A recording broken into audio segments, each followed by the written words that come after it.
Inclinemos nuestros rostros para orar. Padre Celestial, te damos gracias por el privilegio que nos concedes de venir a este lugar para abrir tu palabra y escuchar tu voz. Vamos a estudiar un tema solemne en el día de hoy. Y por eso te pedimos, Señor, que abras nuestras mentes y que enternezcas nuestros corazones para recibir la semilla de la verdad. Y te damos gracias, Padre, por escuchar y responder nuestra oración, porque te lo pedimos en el precioso nombre de tu Hijo, Cristo Jesús. Amén. En el libro de Apocalipsis se encuentra en sus primeros capítulos la historia de las 7 iglesias. Ahora, las 7 iglesias, según la mayoría de los eruditos, representan 7 periodos consecutivos en la historia de la iglesia cristiana, desde los días de los apóstoles hasta el fin del tiempo. Es decir, que las 7 iglesias eran iglesias literales en Asia Menor, pero Dios las escogió para ilustrar características de la iglesia en 7 periodos consecutivos de toda la historia de la iglesia, desde los días apostólicos hasta el fin del tiempo. La mayoría de los eruditos bíblicos están de acuerdo con este panorama. Quisiera leer, al comenzar nuestro estudio de hoy, 2 citas. Dice Hal Lindsey lo siguiente: yo creo que estas 7 iglesias fueron escogidas y puestas en su orden por nuestro omnisciente Señor, porque tenían problemas y características que iban a profetizar 7 etapas de la historia por las cuales habría de pasar la iglesia universal. Quiero que noten especialmente la última parte de esta cita. Dice que Dios escogió estas 7 iglesias en Asia Menor porque iban a profetizar 7 etapas de la historia por las cuales habría de pasar la iglesia universal. Es decir, Hal Lindsey, con quien estoy en desacuerdo en la mayoría de sus conceptos proféticos, dice que las 7 iglesias representan 7 periodos consecutivos de la historia de la iglesia. Eso es un dato muy importante para recordar. Ahora, también quiero leer una cita de Elena White. Como les mencioné, esta cita se encuentra en el libro Hechos de los Apóstoles, la página 467. La autora aquí concuerda con la cita que leí de Hal Lindsey. Dice la autora lo siguiente: los nombres de estas, es decir, de las 7 iglesias, son un símbolo de la iglesia en diferentes periodos de la era cristiana. Fíjense lo que dice: los nombres de estas son un símbolo de la iglesia en diferentes periodos de la era cristiana. Luego sigue diciendo, el número 7 indica algo completo y significa que los mensajes se extienden hasta el fin del tiempo, mientras que los símbolos usados revelan la condición de la iglesia en diferentes periodos de la historia. Así que la autora nos dice varias cosas importantes. En primer lugar, nos dice que estas iglesias representan 7 periodos de la era cristiana. Nos menciona también que el número 7 indica totalidad, es decir, estas iglesias representan la totalidad de la historia de la iglesia. Y nos dice que los símbolos que se usan para las iglesias describen la condición de la iglesia en diferentes periodos. Así que es importante recordar entonces que las 7 iglesias representan 7 periodos de la historia de la iglesia universal, desde los días de los apóstoles hasta el fin del tiempo. Hay un punto muy importante tomando en cuenta lo que hemos notado, y es que la iglesia número 6, que es la que vamos a estudiar en nuestro tema de hoy, la iglesia de Filadelfia, tiene que ser un periodo de la historia de la iglesia hacia el final de la historia. porque si la primera iglesia representa los tiempos apostólicos, la segunda iglesia el periodo después de eso, y luego la tercera iglesia, la cuarta, la quinta y la sexta iglesia tiene que representar un periodo al final de la historia de la iglesia, porque no queda sino una sola iglesia, son 7. Así que la sexta tiene que ser al puro final de la historia de la iglesia. Esto es muy importante. Otro dato supremamente importante es el significado del nombre de la séptima iglesia, la iglesia que sigue a la número 6. El nombre Laodicea, que es el nombre de la séptima iglesia, significa juzgar al pueblo. Es decir, que la iglesia que viene después de la iglesia número 6 lleva el nombre Laodicea, que significa juzgar al pueblo. Durante el periodo de la séptima iglesia, entonces, encontramos que se va a juzgar al pueblo. Es un dato muy importante. Así que resumiendo, entonces, las 7 iglesias representan 7 periodos consecutivos de la historia de la iglesia. La iglesia número 6 tiene que ser un periodo ya llegando al final de la historia de la iglesia. La iglesia número 7, el significado del nombre Laodicea es juzgar al pueblo, lo cual significa que la iglesia número 6 viene inmediatamente antes de iniciarse el juicio. Ahora, con este marco histórico, podemos entrar a estudiar el mensaje a la iglesia de Filadelfia, la sexta iglesia. Si tienen sus Biblias, vayan conmigo al libro de Apocalipsis, el capítulo 3 y los versículos 7 y 8. Apocalipsis 3 y el versículo 7 y 8. Y recuerden, voy a recalcar otra vez este punto muy importante, y es que esta es la iglesia número 6, tiene que ser ya hacia el final de la historia de la iglesia. Y es la iglesia que viene inmediatamente antes de la iglesia en que se juzga al pueblo de Dios. Dice allí en Apocalipsis 3 y el versículo 7 lo siguiente: escribe al ángel de la iglesia en Filadelfia, esto dice el santo, el verdadero, el que tiene la llave de David. Ahora yo pregunto, ¿qué era David? Bueno, todos sabemos que David era un rey. Así que el que tiene esta llave de David tiene que estar en la línea de los reyes. Es decir, según dice este mensaje, tiene la llave de David. Y ahora noten lo que sigue diciendo: el que abre y ninguno cierra, y cierra y ninguno abre. Ahora, ustedes saben que una llave se usa para abrir una puerta. Aquí dice que el personaje que se menciona en esta iglesia, que dicho sea de paso es Jesús, tiene la llave de David. Y con la llave abre y ninguno cierra, y con la llave cierra y ninguno abre. Ahora, la pregunta clave es: ¿qué es lo que abre y qué es lo que cierra? Sigamos leyendo. Dice: yo conozco tus obras. He aquí, he puesto delante de ti una ¿qué? Una puerta abierta, la cual nadie puede cerrar. Porque aunque tienes poca fuerza, has guardado mi palabra y no has negado mi nombre. Es decir, el propósito de la llave es para abrir una puerta y para cerrar otra puerta. Y uno se pregunta, ¿cuál puerta es la que cierra esta llave y cuál puerta es la que abre esta llave? En la iglesia de Filadelfia hay una puerta que se le coloca enfrente a esta iglesia y se le invita a esta iglesia a entrar por esa puerta que ha sido abierta por la llave. Ahora, para entender la llave de David necesitamos regresar al Antiguo Testamento, porque este pasaje de Apocalipsis 3, 7 y 8 viene de un pasaje que encontramos en el libro de Isaías. Vuelvan conmigo a Isaías, el capítulo 22 y los versículos 21 y 22.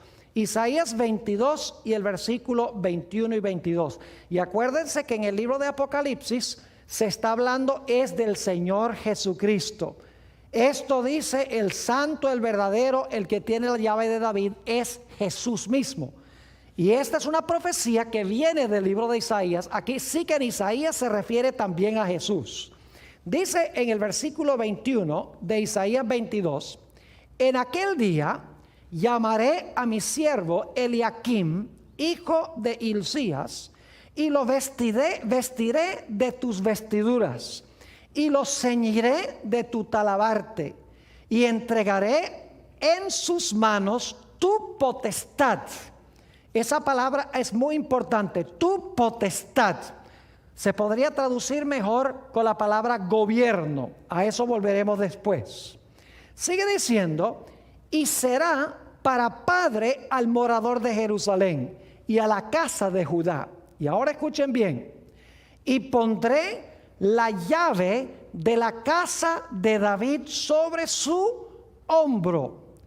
Y abrirá y nadie cerrará, y cerrará y nadie abrirá. Así que se dan cuenta que este pasaje de Apocalipsis 3 viene de Isaías 22, porque habla de David, quien era rey, habla de la llave y habla de abrir y de cerrar. Es decir, que según Isaías 22, 21 y 22, se le da a Jesús la llave de la casa de David, y esa llave va a abrir algo que nadie puede cerrar. Ahora, la pregunta queda pendiente: ¿qué es lo que esa llave abre? ¿Cuál puerta es la que abre esa llave? Ahora, quiero que noten aquí en Isaías 22 que la llave, y esto no se menciona en Apocalipsis 3, la llave dice está sobre su ¿qué? La llave está sobre su hombro. Ahora, eso es raro que una llave esté sobre el hombro. Generalmente cuando tenemos una llave nos la metemos en un bolsillo, ¿verdad que sí? Pero aquí dice que el de la casa de David, el que tiene la llave sobre el hombro. ¿Qué significa esto?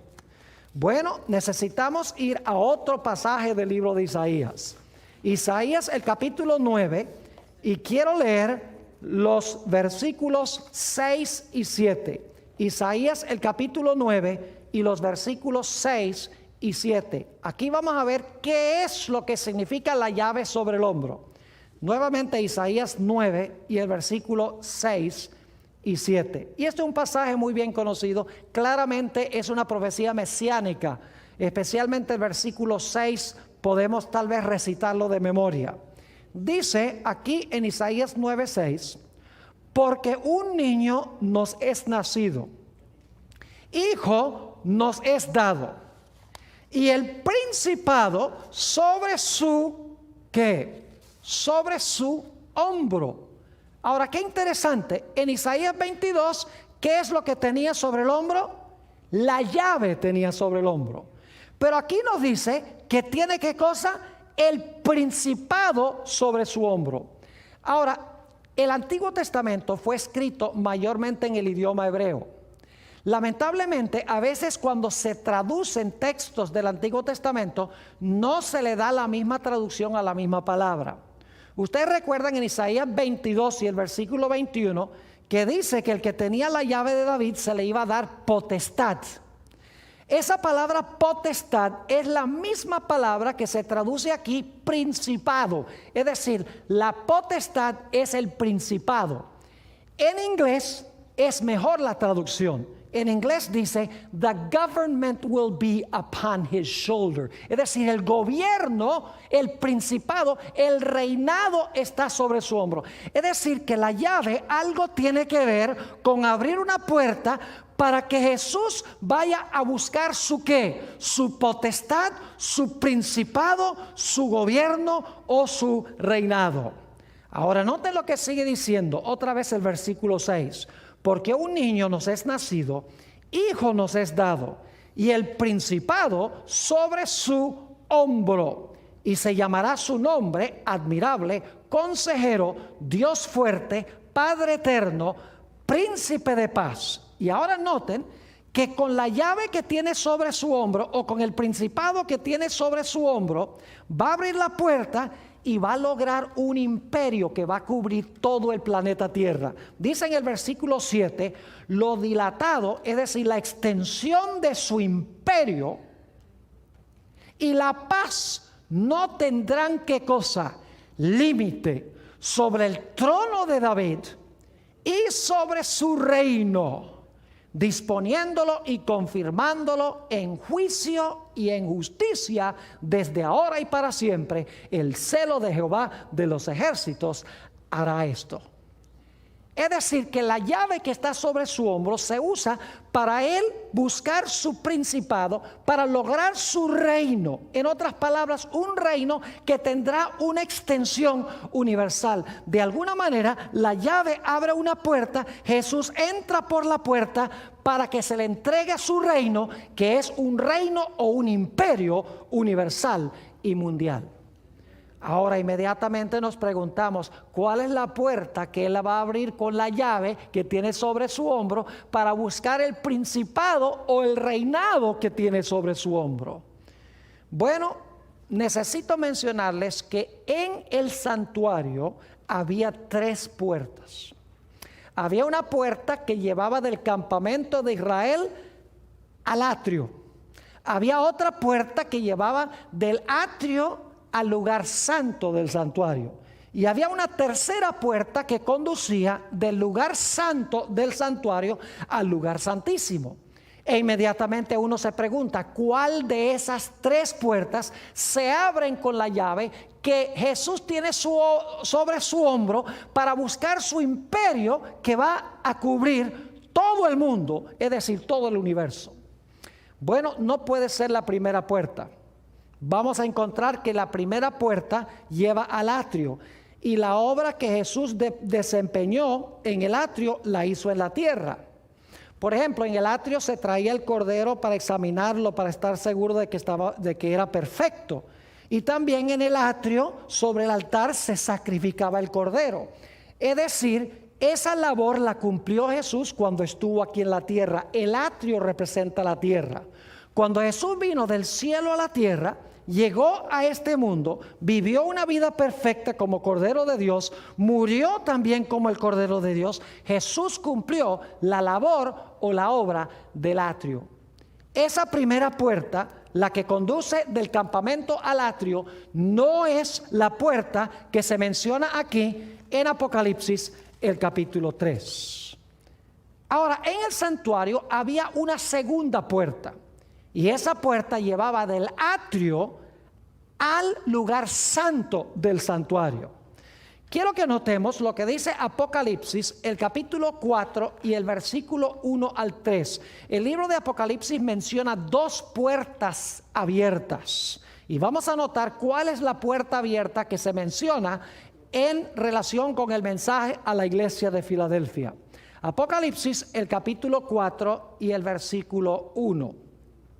Después de esto miré, y he aquí una puerta abierta. ¿A dónde? En el cielo. No puede ser la puerta que lleva del campamento al atrio, porque eso es en la tierra. Esta puerta está abierta ¿dónde? En el cielo. Ahora dice entonces, después de esto miré, y he aquí una puerta abierta en el cielo.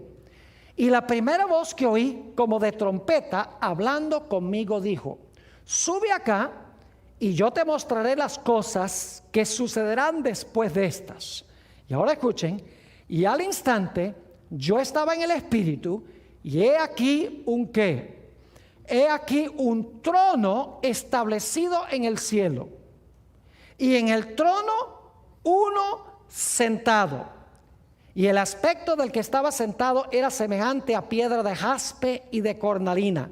Y había alrededor del trono un arco iris semejante en aspecto a la esmeralda. Así que Juan ve una puerta abierta. Entra por la puerta abierta en visión. Ve un trono y sobre el trono está uno ¿qué? Está uno sentado sobre ese trono. Ahora, hay varias cosas que quiero recalcar que son importantes en cuanto a estos versículos. En primer lugar, Este evento se está realizando en el cielo. Esto no está pasando en la tierra, está sucediendo en el cielo. En segundo lugar, este trono que se menciona aquí en Apocalipsis 4 es un trono que está en el lugar santo del santuario, no el lugar santísimo. Y algunos dicen, ¿cómo sabe, pastor, que esta puerta abierta conduce al lugar santo y no al lugar santísimo? Bueno, Apocalipsis 4 y el versículo 5 nos da un dato muy interesante. Dice en Apocalipsis 4:5, y del trono, donde está este sentado, que resulta ser Dios el Padre, y del trono salían relámpagos, truenos y voces, y delante del trono ardían, ¿qué cosa? 7 lámparas de fuego, los cuales son los 7 espíritus de Dios. ¿Qué es lo que se encontraba delante del trono? 7 lámparas de fuego. Ahora yo pregunto, ¿en qué apartamento del santuario se encontraba la lámpara que tenía 7 brazos o 7 luces? No cabe duda que ese mueble se encontraba en el lugar santo del santuario. Es decir, ese trono está a donde se encontraba el candelabro. Además de eso, hay otro dato que nos indica en qué apartamento está realizándose eso y a dónde lleva esta puerta abierta. Note el Apocalipsis, el capítulo 5 y el versículo 8, y el capítulo 5 es una continuación de la escena del capítulo 4, se está realizando en el mismo sitio. Quiero que noten lo que también se encuentra allí. Apocalipsis 5 y el versículo 8. Y cuando hubo tomado el libro, los 4 seres vivientes y los 24 ancianos se postraron delante del Cordero. Todos tenían arpas, y note lo que sigue diciendo, y copas de oro llenas de ¿qué? Llenas de incienso, que son las oraciones de los santos. Noten que allí donde está el trono se encuentran copas llenas de incienso, que son las oraciones de los santos. Ahora yo pregunto, ¿a dónde en el santuario se presentaba el incienso? No cabe duda que el incienso se presentaba en el lugar santo, a donde se encontraba el altar de oro. Leamos en conjunción con esto Apocalipsis 8 y el versículo 3 y 4. Apocalipsis el capítulo 8 y el versículo 3 y también el versículo 4. Dice, otro ángel vino entonces y se paró ante el altar con un incensario de oro, y se le dio mucho incienso para añadirlo a las oraciones de todos los santos sobre el altar de oro que estaba delante del trono. Fíjese que el altar de oro, de incienso, está delante del trono. Y luego dice, y de la mano del ángel subió a la presencia de Dios el humo del incienso con las oraciones de los santos. Es decir, en esta escena de Apocalipsis 4 y 5, donde se ve la puerta abierta y a Juan se le invita a entrar por la puerta abierta, esa puerta conduce al lugar santo por 2 razones. 1, se encuentra el candelero allí, y 2, se encuentra allí el altar de incienso. Es decir, esa puerta abierta conduce al lugar santo del santuario. Un dato muy importante es que sentado sobre ese trono está Dios el Padre. Y cuando leemos Apocalipsis 4, 1 al 3, nunca nos damos cuenta que Dios se haya movido de alguna parte para sentarse en ese trono. Sencillamente dice que hay un trono establecido en el cielo y el Padre está sentado allí. No se dice nada de que se haya movido de otra parte.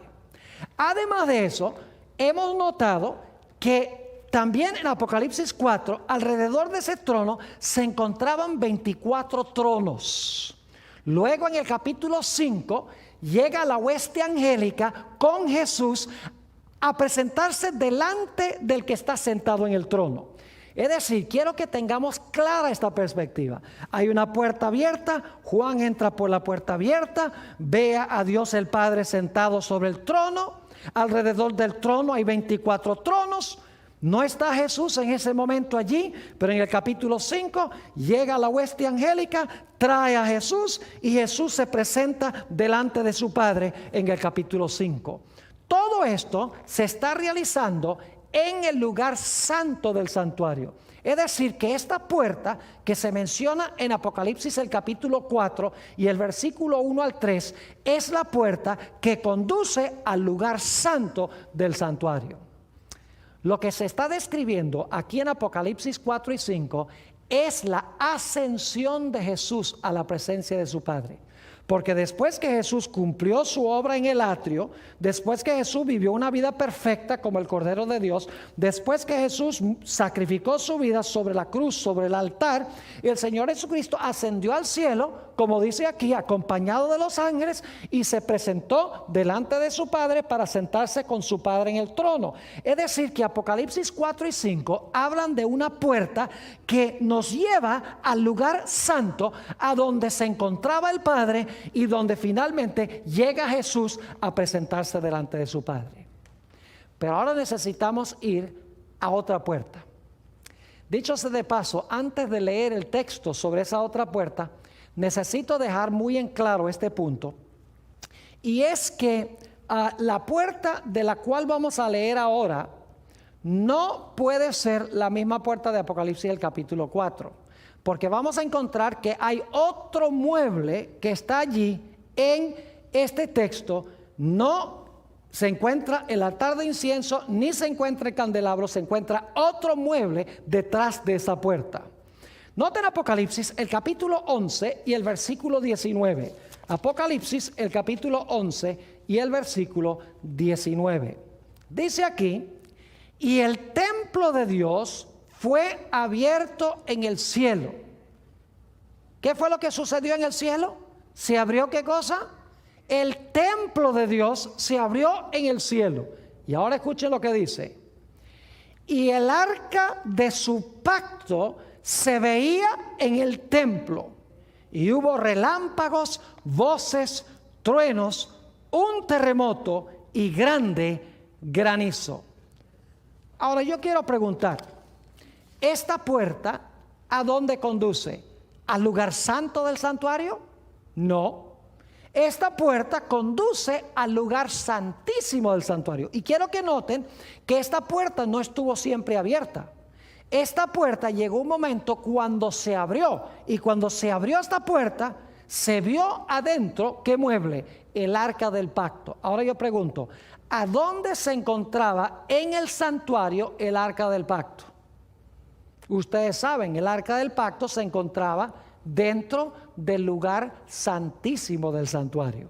Es decir, que esta puerta de Apocalipsis 11:19 conduce ¿a dónde? Al lugar santísimo del santuario. Ahora quiero repasar lo que hemos estudiado sobre las tres puertas. La primera puerta es la que conduce del campamento al atrio. Jesús, cuando vino del cielo, se presentó en el atrio, vivió una vida perfecta como cordero, murió en la cruz. La segunda puerta conduce al lugar santo del santuario. Jesús ascendió al cielo, se presentó delante de su Padre, quien estaba sentado en el trono, fue traído por los ángeles, había tronos con 24 seres sentados en los tronos, es decir, que representa el comienzo de la obra sacerdotal de Jesús en el cielo. Y luego tenemos la tercera puerta, que es la puerta que conduce al lugar santísimo del santuario. Ahora, un detalle cronológico muy importante, que es este. Apocalipsis 4 y 5 está hablando de un evento que sucedió al comienzo de la historia de la iglesia cristiana, porque Jesús ascendió y luego entonces comienza la historia de la iglesia. Apocalipsis 11:19 no está hablando del comienzo de la historia de la iglesia, sino que está hablando de un evento que se realiza hacia el final de la historia de la iglesia. Y eso lo sabemos porque Apocalipsis 11:19, donde se abre el templo y se ve el arca del pacto, se está realizando bajo la sexta trompeta de Apocalipsis. Es decir, las trompetas cubren el mismo periodo de las iglesias. La sexta iglesia es hacia el final de la historia. Así que la sexta trompeta también tiene que ser hacia el final de la historia de la iglesia. Ahora, necesitamos compaginar este mensaje a la iglesia de Filadelfia Y lo que quiero mostrarles es que la puerta que se presenta delante de la iglesia de Filadelfia es la puerta que conduce al lugar santísimo. No puede ser la puerta que conduce al lugar santo, porque la sexta iglesia ya es al final de la historia. Apocalipsis 4 y 5 habla del momento cuando Jesús ascendió al cielo y se sentó con su Padre en el trono. Es decir, son dos momentos históricos completamente distintos. Jesús asciende, se abre la puerta del lugar santo, Jesús se sienta con el Padre en el trono. Mucho más adelante, bajo la sexta iglesia, nuevamente se abre una puerta al lugar santísimo, Jesús entra nuevamente a la presencia de su Padre. Ahora, en Daniel 7 encontramos nosotros una descripción de este gran evento. Antes de leer el pasaje que describe este evento, necesito darles un poquito de contexto. En Daniel 7 tenemos una sucesión de reinos. Tenemos un león que representa a Babilonia. Tenemos un oso que representa a Medo-Persia. Tenemos un leopardo que representa a Grecia. Tenemos una bestia espantosa y terrible, un dragón que representa a Roma, el imperio romano. Luego tenemos un cuerno pequeño que sube de la cabeza de ese dragón, que representa otra Roma, Roma religiosa, representa la iglesia romana. Es decir, tenemos un desarrollo de la historia desde Babilonia, Medo-Persia, Grecia, Roma y luego Roma religiosa o la iglesia romana. Y ahora quiero que noten lo que sucede después de la historia de la iglesia romana, que dura 1260 años. Vayan conmigo a Daniel, el capítulo 7, y vamos a leer los versículos 9 y 10. Daniel 7 y el versículo 9 y también el versículo 10. Y van a encontrar muchas semejanzas con lo que leímos de Apocalipsis 4. Dice allí: estuve mirando hasta que fueron puestos tronos. ¿Había tronos en Apocalipsis 4? Claro que sí. Dice, fueron puestos tronos y se sentó un anciano de días. Yo pregunto, ¿estaba sentado ya allí?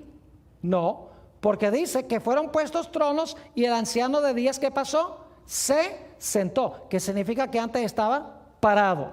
Sigue diciendo, cuyo vestido era blanco como la nieve y el pelo de su cabeza como lana limpia.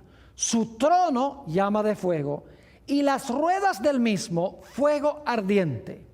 Un río de fuego procedía y salía delante de él. Millares de millares le servían y millones de millones asistían delante de él. El juez se sentó y los libros, ¿qué? Los libros se abrieron. ¿Ven ustedes los mismos elementos que encontramos en Apocalipsis 4? ¿Hay un trono, sí o no? Claro que sí. ¿Hay uno sentado en el trono? ¿Cómo no? ¿Hay tronos también? Claro que sí. ¿Está la hueste angélica? ¿Cómo no? Pero es un poco diferente la escena, porque en Apocalipsis 4, Dios el Padre sencillamente está sentado allí. No se dice que se movió ahí de ninguna parte. Mientras que aquí dice que el Padre entró, se colocó el trono y luego el Padre ¿qué? Se sentó. Y los otros seres sobre los tronos también llegaron y se sentaron. Y después de sentarse, dice que los libros se abrieron y comenzó ¿qué cosa? Comenzó el juicio. Ahora quiero leer algunos otros versículos de Daniel el capítulo 7 para que ustedes se den cuenta la descripción adicional que se da de este evento. Daniel 7, versículos 26 y 27. Dice, pero se sentará el juez. ¿Qué va a pasar? Se va a sentar el juez y le quitarán su dominio para que sea destruido y arruinado hasta el fin. Y ahora escuchen bien. Y que el reino y el dominio y la majestad de los reinos debajo de todo el cielo sea dado al pueblo de los santos del Altísimo, cuyo reino es reino eterno, y todos los dominios les servirán y obedecerán. ¿Cuál es el resultado del juicio? El resultado del juicio es que a Jesús se le va a dar el reino ¿qué? Se le va a dar el reino eterno. Lo mismo que encontramos el mensaje a la iglesia de Filadelfia. Ahora quiero que noten Daniel 7 y el versículo 13 y 14. Ustedes notan que se colocan tronos, se coloca un trono, el Padre se sienta en el trono, los libros se abren. Y entonces, como en Apocalipsis 4, ahora se presenta Jesús delante del Padre. Daniel 7 y el versículo 13 y 14. Y miraba yo en la visión de la noche, y he aquí, con las nubes del cielo, venía uno como un hijo de hombre, que vino hasta ¿dónde? Que vino hasta el anciano de días, y le hicieron acercarse delante de él. ¿Y qué hace cuando entra ya a donde se encontraba Dios el Padre? Dice, le fue dado ¿qué cosa? Dominio, gloria y reino, para que todos los pueblos, naciones y lenguas le sirvieran. Su dominio es dominio eterno que nunca pasará, y su reino uno que no será no será destruido. Yo pregunto entonces, en Apocalipsis el capítulo 3, la iglesia de Filadelfia dice que se le da una llave. Vimos que la llave está sobre el hombro, el principado está sobre el hombro, y luego se dice que su reino no va a tener fin ni va a tener límites de extensión. Yo pregunto, ¿es la misma escena que encontramos en Daniel el capítulo 7? Claro que sí. Ahora, quiero que noten el detalle cronológico, que es lo importante. La iglesia de Filadelfia, en la sexta iglesia, ya al final de la historia de la iglesia, la siguiente iglesia es la iglesia del juicio, porque la Odisea significa juzgar al pueblo. De la misma manera, en Daniel 7 encontramos que el Padre entra, se sienta, luego llega Jesús con los ángeles, entra por la puerta al lugar santísimo, y entonces se le da a Jesús su reino, un reino que no será corrompido, un reino que es de extensión universal. Y quiero que noten que se le da el reino después de Babilonia, Medo-Persia, Grecia, Roma y el periodo de la iglesia romana, que son 1260 años. Ahora quiero que analicemos otro detallito interesante en cuanto al mensaje a la iglesia de Filadelfia. Vayan conmigo a Apocalipsis, el capítulo 3 y el versículo 9. Apocalipsis el capítulo 3 y el versículo 9. Un detallito muy interesante. Dice aquí, he aquí, yo entrego de la sinagoga de Satanás a los que se dicen ser judíos y no lo son, sino que mienten. He aquí, yo haré que vengan y se postren a tus pies y reconozcan que yo te he amado. Noten que en conjunción con la iglesia de Filadelfia se menciona ¿qué cosa? La sinagoga de Satanás. Y dice que se dicen ser judíos, pero no lo son. Ahora, ¿qué quiere decir este lenguaje? Que en la iglesia de Filadelfia hay personas que dicen que son judíos y no lo son. Esto no puede referirse a judíos literales. Y ustedes dicen, ¿por qué razón no? Porque esto tiene que ver con la historia de la iglesia, no con la historia de los judíos. La sexta iglesia tiene que ver con la historia de la iglesia universal, no tiene que ver con los judíos. Entonces la pregunta es, ¿qué significa la sinagoga de Satanás que se encontraba allí en la iglesia de Filadelfia? Necesitamos entender, mis queridos hermanos, lo que significa un judío en el Nuevo Testamento. Vayan conmigo a Romanos el capítulo 2 y el versículo 28 y 29. En realidad, cuando se menciona este grupo que dicen ser judíos y no son, lo que quiere decir es que ellos se dicen ser cristianos y no lo son. Porque en realidad ser judío, según la definición del Nuevo Testamento, es ser cristiano, es decir, es recibir a Jesús. Noten Romanos 2 y el versículo 28 y 29. Dice, pues no es judío el que lo es exteriormente. Es decir, un judío puede ser exteriormente judío, pero según el apóstol Pablo no es judío. Dice, pues no es judío el que lo es exteriormente, ni es la circuncisión la que se hace exteriormente en la carne. La verdadera circuncisión no es la literal de un judío, sino que es un judío el que lo es en lo interior, Y la circuncisión es la del ¿qué? La del corazón, en espíritu, no en letra, la alabanza del cual no viene de los hombres, sino de Dios. Yo pregunto, ¿qué es un judío realmente? ¿Un judío es uno lo que es exteriormente judío? No. Un judío es el que ha tenido una transformación de su ¿qué? De su corazón, que ha recibido a Jesús como su Salvador y su Señor. Noten Romanos 9 y el versículo 6 al 8. Romanos 9 y el versículo 6 hasta el versículo 8. Dice el apóstol Pablo: no que la palabra de Dios haya fallado, porque no todos los que descienden de Israel son israelitas. Es decir, no todo israelita es israelita, dice el apóstol Pablo. Entonces, ¿quién es el israelita? Sigue diciendo: no por ser descendientes de Abraham son todos hijos, sino en Isaac te será llamada descendencia. Esto es, no los que son hijos según la carne son los hijos de Dios, es decir, no los judíos literales son los hijos de Dios, sino que los que son hijos según la promesa son contados como descendientes. Es decir, ser judío no significa tener la sangre de Abraham en las venas, no significa estar circuncidado, no significa vivir en la tierra de Israel.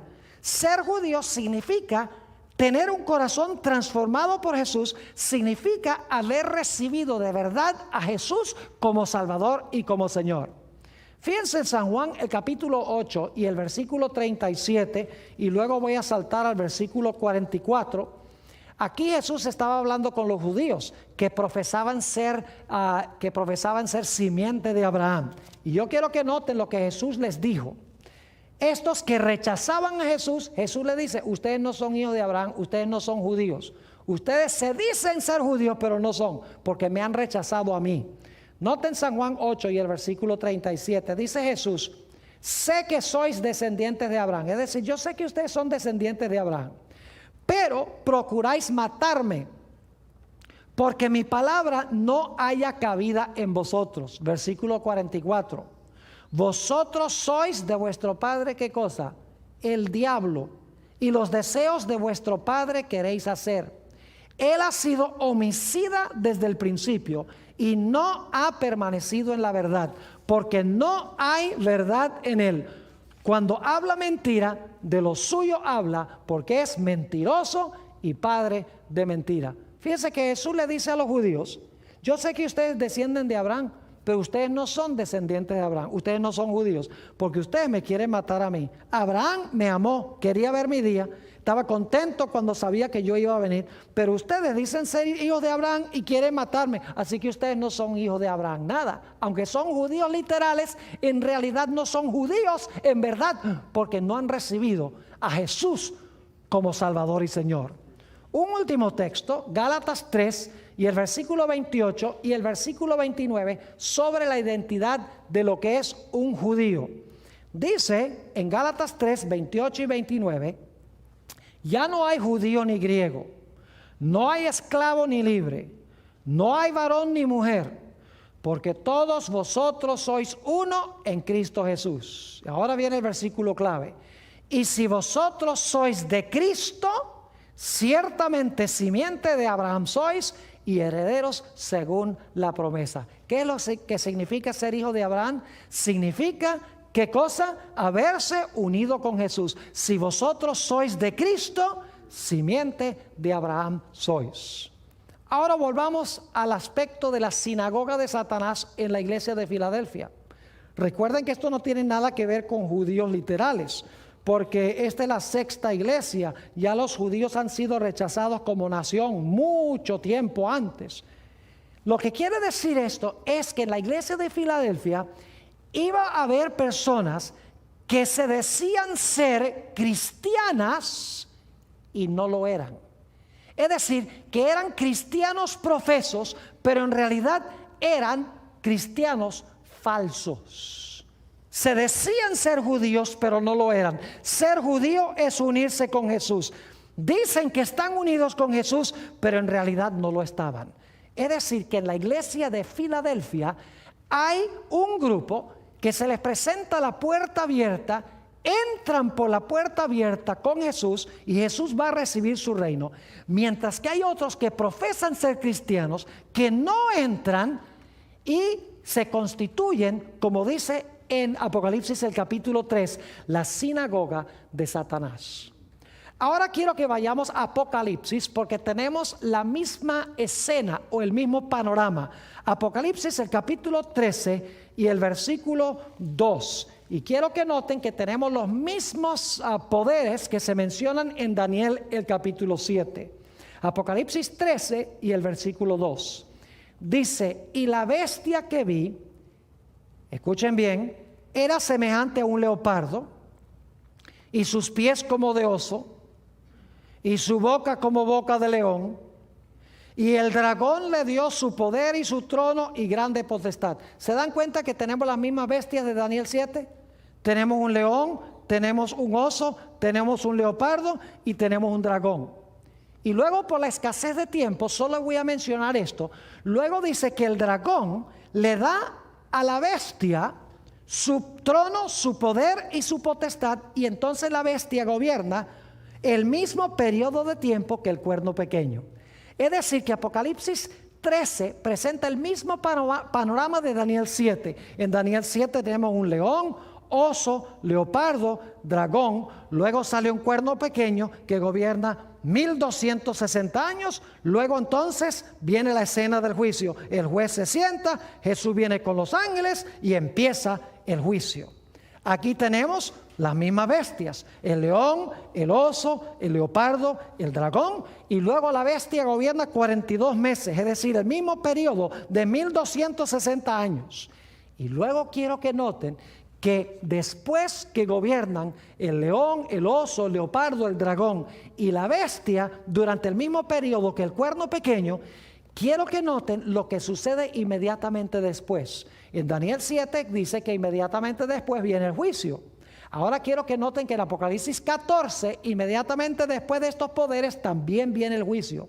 Apocalipsis 14 y el versículo 6 y 7. Apocalipsis 14 y el versículo 6 y 7. Dice, vi volar por en medio del cielo a otro ángel, que tenía el evangelio eterno para predicarlo a los moradores de la tierra, a toda nación, tribu, lengua y pueblo, diciendo a gran voz, escuchen bien, temed a Dios y dadle gloria, porque ¿qué cosa?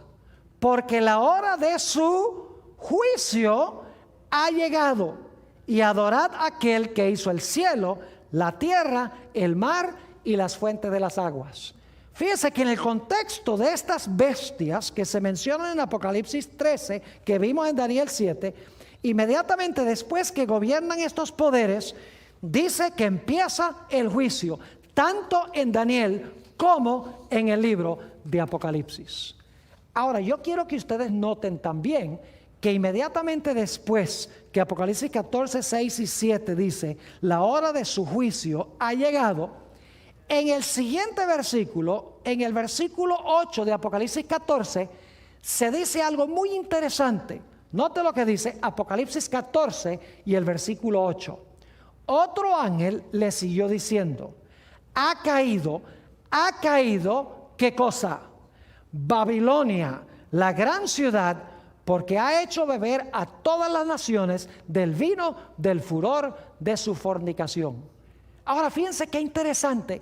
En el mensaje a la iglesia de Filadelfia se coloca una puerta abierta. Esa puerta abierta conduce al lugar santísimo donde está el arca, donde se va a desempeñar el juicio para que Jesús reciba su reino.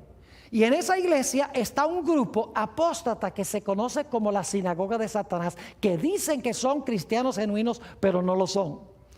Lo mismo tenemos en Apocalipsis el capítulo 13 y 14. Tenemos los mismos poderes, el león, el oso, el leopardo, el dragón, los 1260 años, llega la hora del juicio divino y entonces en el mensaje del segundo ángel dice, ha caído Babilonia. Es decir, que la sinagoga de Satanás en el mensaje a la sexta iglesia es el mismo poder que se denomina en el mensaje del segundo ángel, ¿con qué nombre? Con Babilonia. La sinagoga de Satanás es Babilonia. Y alguno dirá, pero pastor, usted está diciendo que Babilonia representa personas que profesan ser cristianas y no lo son. Claro que sí. Noten Apocalipsis 18 y el versículo 1 al 4. Apocalipsis el capítulo 18 y el versículo 1 hasta el versículo 4. Les voy a demostrar que aquí se encuentra en Babilonia el pueblo de Dios. Babilonia representa a aquellos que profesan ser pueblo de Dios. Dice en Apocalipsis 18, 1 al 4. Después de esto, vi a otro ángel descender del cielo con gran poder, y la tierra fue alumbrada con su gloria. Y clamó con voz potente diciendo: ha caído la gran Babilonia, y se ha hecho habitación de demonios y guarida de todo espíritu inmundo. ¿Suena eso como la sinagoga de Satanás? Claro que sí. Se ha hecho habitación de demonios y guarida de todo espíritu inmundo y albergue de toda ave inmunda y aborrecible, porque todas las naciones han bebido del vino del furor de su fornicación, y los reyes de la tierra han fornicado con ella, y los mercaderes de la tierra se han enriquecido de la potencia de sus deleites. Y ahora escuchen bien: y oí otra voz del cielo que decía: salid de ella, ¿qué? A ver, no les oigo. ¿Salid de ella qué? Pueblo mío. Yo pregunto entonces, ¿Babilonia tiene pueblo de Dios, sí o no? Si en Babilonia no hay pueblo de Dios, ¿por qué razón en este mensaje Dios dice: salid de Babilonia, pueblo mío? Tiene que ser que Babilonia representa el cristianismo apóstata, y que Dios tiene verdaderos creyentes en Babilonia que son sinceros de corazón, que en verdad han recibido a Jesús, pero no conocen mejor y están en Babilonia. Por eso es que Dios llama a esas personas sinceras a que salgan de Babilonia antes de que Babilonia reciba el castigo de Dios. Así que dice: oí otra voz del cielo que decía: salid de ella, pueblo mío, para que no seáis partícipes de sus pecados, ni recibáis parte de sus ¿qué? Parte de sus plagas. Ojalá hayan entendido lo que hemos estudiado en esta primera sección de este tema, muy importante. Vamos a repasar lo que hemos estudiado. Hemos encontrado que hay tres puertas: una puerta que conduce al atrio, otra que conduce al lugar santo y otra puerta que conduce al lugar santísimo. Nos hemos dado cuenta que cuando Jesús vino del cielo a la tierra, entró al atrio, porque se presentó como el Cordero perfecto y murió sobre el altar, es decir, sobre la cruz. Después que Jesús murió, ascendió al cielo, entró por esa primera puerta de Apocalipsis 4, entró al lugar santo, a donde se encuentra el candelabro y a donde se encuentra el altar de incienso. Y ahí estuvo Jesús durante mucho tiempo, más de 1800 años estuvo Jesús en el lugar santo.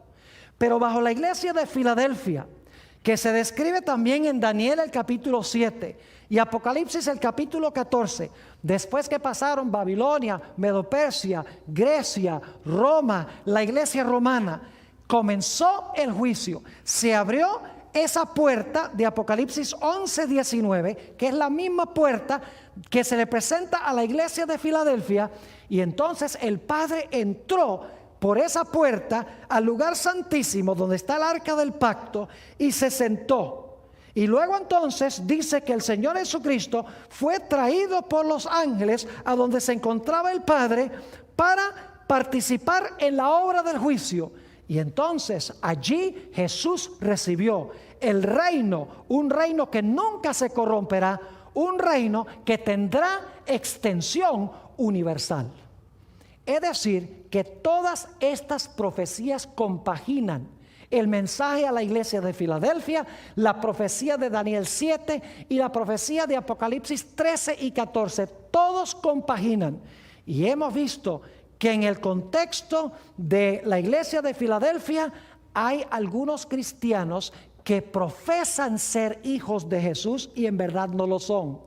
Y en el contexto de los mensajes de los tres ángeles, hay también algunos que se denominan ser hijos de Jesús, pero la Biblia los llama Babilonia. Y hemos visto que Dios tiene hijos sinceros allí en Babilonia. Y Él en los últimos días va a llamar a esas personas a salir de Babilonia para integrarse plenamente al pueblo de Dios.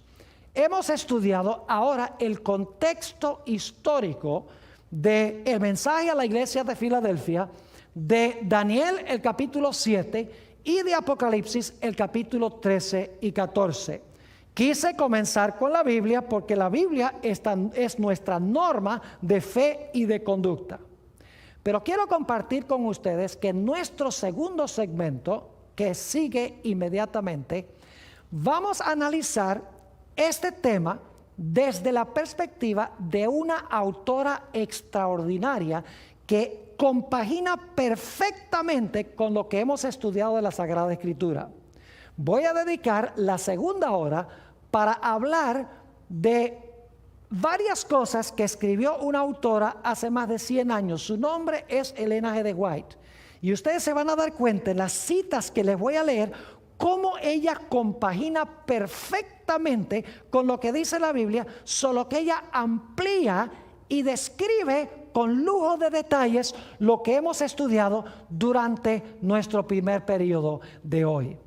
Así que espero que lo que hemos estudiado haya quedado claro y que de esa manera estemos ya preparados para nuestro segundo tema, donde vamos a analizar y a estudiar cuidadosamente los escritos de una señora que participó en estos eventos que se realizaron en 1844, cuando se abrió la puerta al lugar santísimo y entró allí el Padre, para luego entrar el Señor Jesucristo allí para comenzar el juicio, a donde Jesús recibirá el reino, un reino que no se corromperá, un reino que será de extensión universal. Pronto. En esta segunda presentación del tema adoración en el trono de Satanás, quiero comenzar leyendo una cita. En realidad es un capítulo entero que encontramos en el libro Primeros Escritos, la página 54 hasta la página 56. El título del capítulo es El fin de los 2300 días. Dice así. Y la autora Elena White está presenciando esto en visión. Vi un trono y sobre él se sentaban el Padre y el Hijo. Y este trono, quiero decirles, está en el lugar santo. Es lo que se describe en Apocalipsis 4, 1 al 3. Sigue diciendo, me fijé en el rostro de Jesús y admiré su hermosa persona. No pude contemplar la persona del Padre, pues le cubría una nube de gloriosa luz. Pregunté a Jesús, porque entabla una conversación con Jesús, pregunté a Jesús si su Padre tenía forma como Él.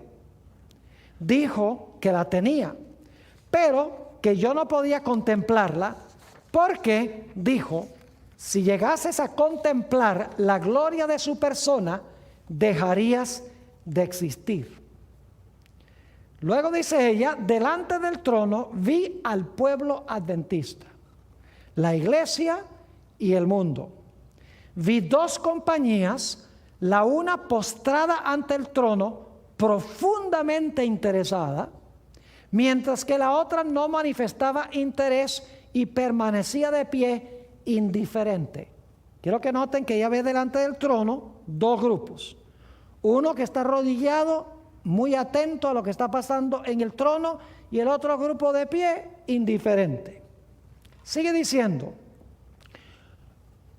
los que estaban postrados delante del trono elevaban sus oraciones a Dios y miraban a Jesús. Miraba él entonces a su Padre y parecía interceder para con él. Una luz se transmitía del Padre al Hijo y de éste a la compañía que oraba. Así que el pueblo oraba y el Padre mandaba su bendición a este grupo que estaba delante del trono.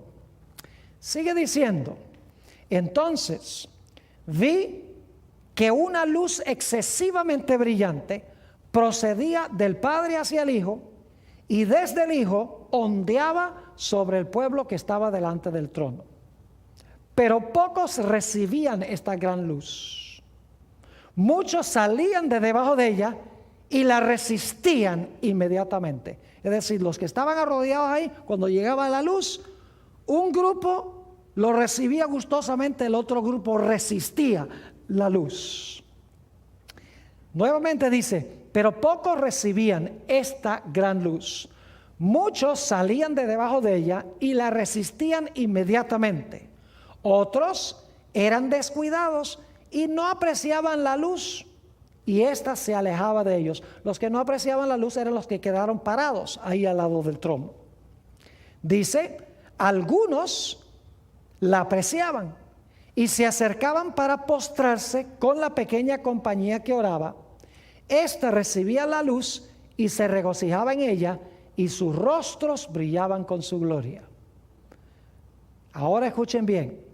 Vi al Padre levantarse del trono. Recuerden que este es el trono en el lugar santo. Vi al Padre levantarse del trono, y en un carro de llamas entró en el lugar santísimo al interior del velo y se sentó. ¿Recuerdan Daniel 7 que el Padre llegó y se sentó? Sigue diciendo, entonces Jesús se levantó del trono y la mayoría de los que estaban prosternados se levantó con él. No vi un solo rayo de luz pasar de Jesús a la multitud indiferente después que él se levantó. Y esa multitud fue dejada en perfectas tinieblas.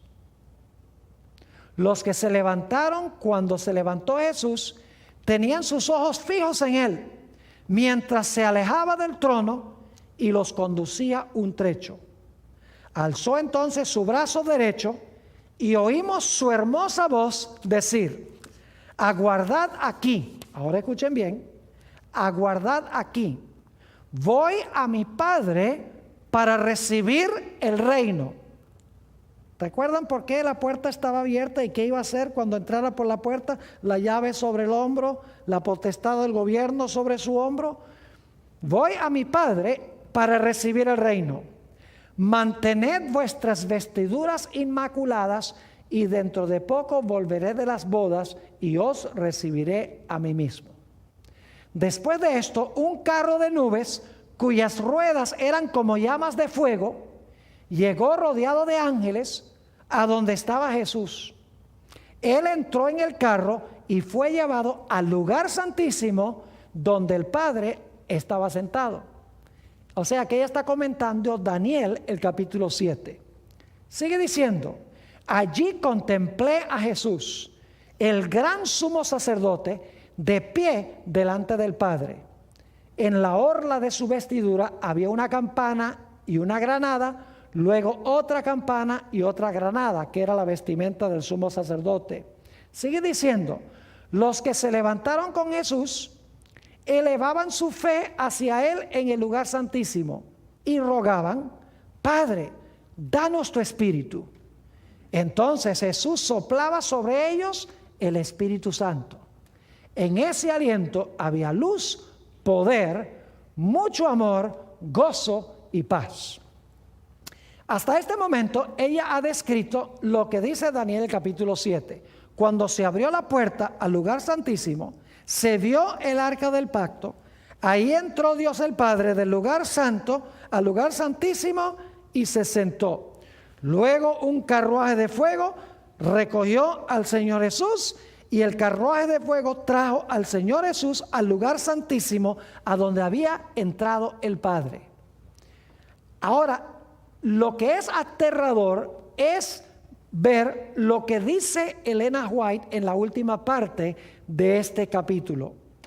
Dice lo siguiente: me di vuelta para mirar la compañía que seguía postrada delante del trono y no sabía que Jesús la había dejado.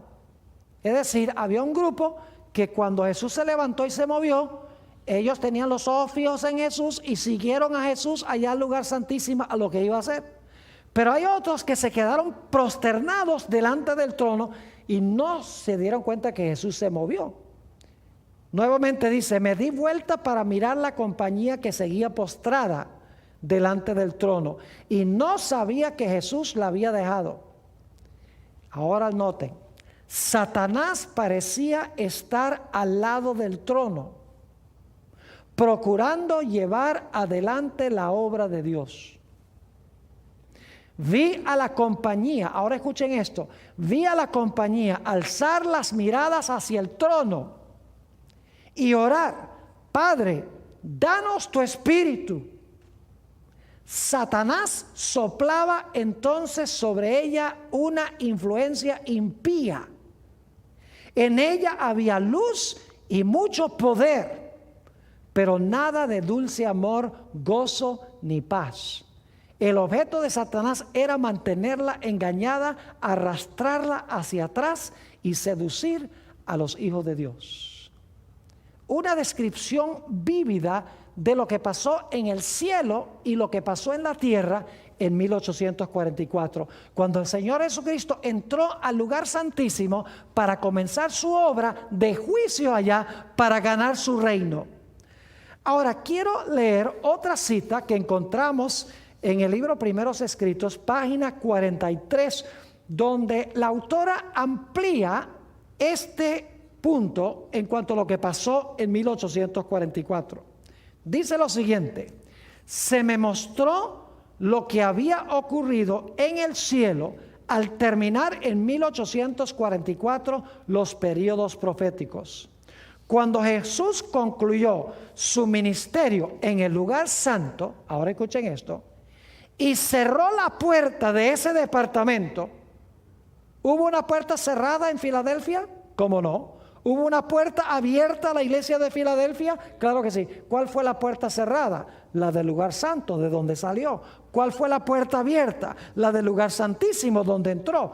Dice, y cerró la puerta de ese departamento, escuchen bien, densas tinieblas envolvieron a quienes habían oído y rechazado el mensaje del advenimiento y lo habían perdido de vista a él. Ustedes recuerdan que estudiamos en nuestro primer tema que en la iglesia de Filadelfia se coloca una puerta abierta. Esa puerta abierta conduce al lugar santísimo del santuario. Se invita a la iglesia de Filadelfia a entrar por esa puerta donde está el arca del pacto, donde se realiza el juicio.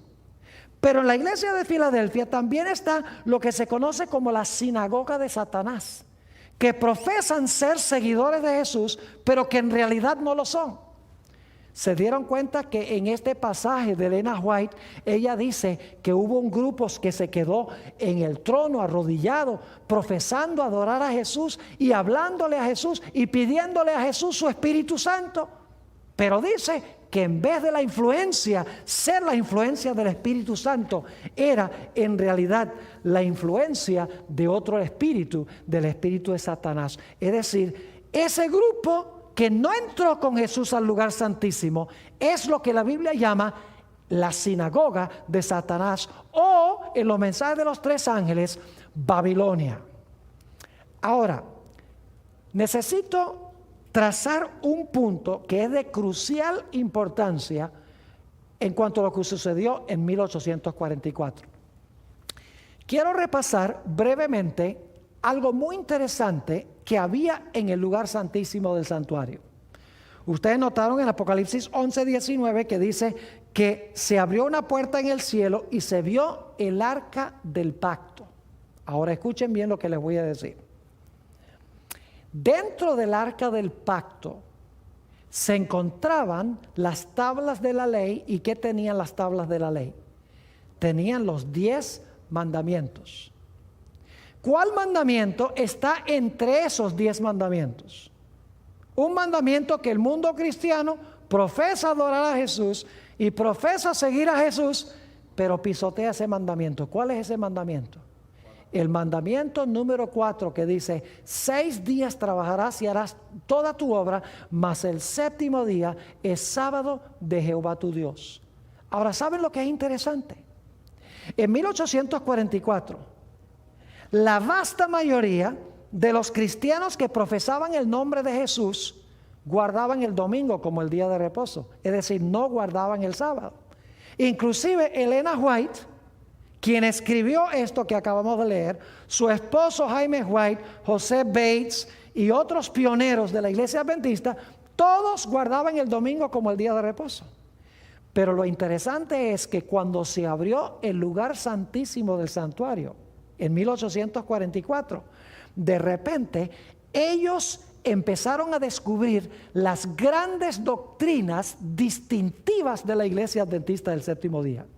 Saben que en esa época la mayoría de los cristianos decían que la ley de Dios fue clavada en la cruz. Usaban textos del apóstol Pablo para decir la ley fue clavada en la cruz. Y enseñaban que el domingo es el día de reposo. Y enseñaban que los muertos cuando se mueren se van directamente al cielo si fueron buenos, o se van directamente al infierno si fueron malos. Así enseñaban los cristianos de esa época. Pero saben que en 1844, cuando los pioneros de la iglesia adventista siguieron a Jesús por la puerta abierta al lugar santísimo, empezaron a descubrir varias cosas muy interesantes. En primer lugar, descubrieron que la ley de Dios todavía está vigente, que la ley no fue clavada en la cruz. ¿Y cómo sabían eso? Bueno, si entraron al lugar santísimo y se veía el arca del pacto, dentro del arca del pacto estaba la ley.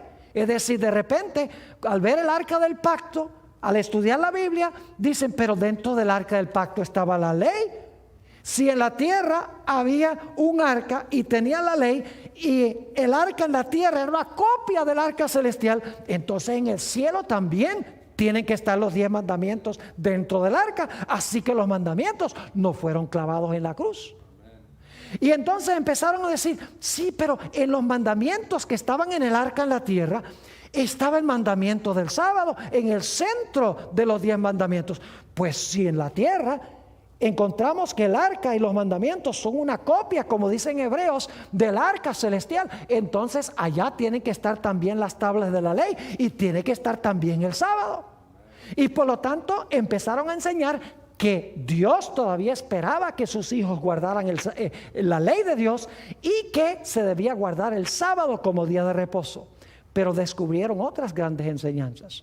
Descubrieron que en 1844 había comenzado el juicio.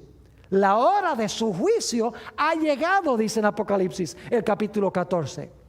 Y saben que con el juicio descubrieron una gran doctrina de la iglesia adventista.